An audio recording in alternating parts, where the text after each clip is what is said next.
Skyline English for Kuwait. Grade 5A.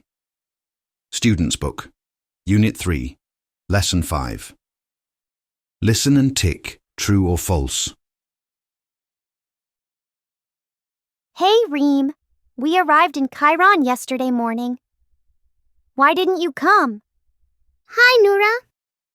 We have finished packing our bags and we were leaving after lunch. But I took a look out of the window and the sky was not clear. It turned all yellow. Oh, no.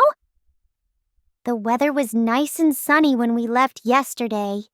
Did you check the weather forecast? Yes, my mother asked me to check the weather app. There was a dust storm. And it lasted for an hour. So my mother told me that we should not go outside in a dust storm. And we should close all the doors and windows. Yes, Reem, you need to be careful. Reem, what should you do in a dust storm? My mother told me that we should wear masks to protect ourselves from dust.